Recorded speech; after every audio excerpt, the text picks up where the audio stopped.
ny ambany lanitra ny mandeha tany ara-bana faobe izay mijery, izay manamaso, izay manambava dia izay manatsofona. Ya bolabolan'ny tany ny resaka, izany hoe zavatra izay miainga amin'ny tany a. Feuillanconon ny anaranay, groupe de musique miresaka mozikitsika. Dia niresaka eto anaty elakelan-trano dia misaotra ny mpikarakara ny sitrika taty nitady kolotsaina anaty elakelan-trano. Dia anisan'izay andray anjara andihy amin'ny fahatelo ho an'io resaka mozika, resaka kolotsaina, resaka art anaty elakelan-trano.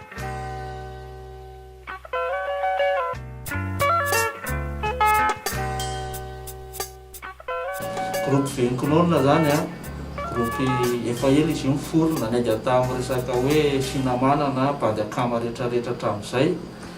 Fa nanomboka tafavory teo zay a, nanomboka 2015 ny tapa-kevitra hoe maninona moa raha hatsangana le hoe hanao mozikitsika, da ray zavatra ataontsika, ray ny tanitsika. Ao anatin'ilay Feuillanconon nefa mariaky eto a, tsy mijanona migadina ray amin'ny mabandy maromaro azay fa samy manany kolotsainy avy any ny bandy a dia natambatra.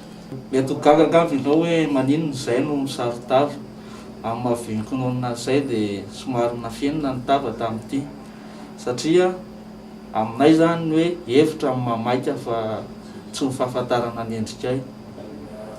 Hevitra hoentinay zany no tolona hoentinay amin'ny fiarahamonina fa tsy ny fahafantarana ho anay zava-dehibe fa fahafantarana ho an'ilay hevitra hoentinay. Okay.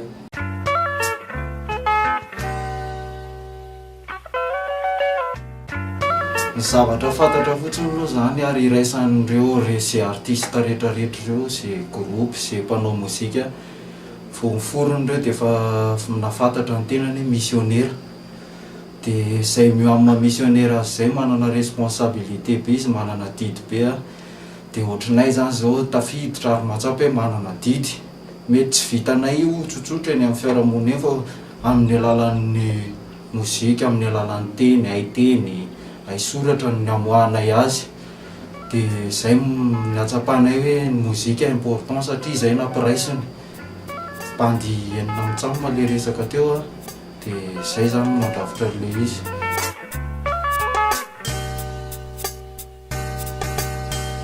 Andriambavilanitra, andrian-dandanitra eto zany izay dia manentana indrindra ho anao izay manana inspiraka anaty elakelan-trano any. Sura fa ianao io dia manan-kevitra be mihitsy, dia liam-pahalalana dia liam-pivoarana ianao satria amin'ny teneninay teo hoe missionnaire ny tsirairay avy.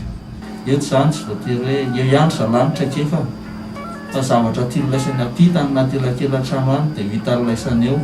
Da manasa laisany hoe tongava e, ahita zavatra noro no laisany amin'io. Okay.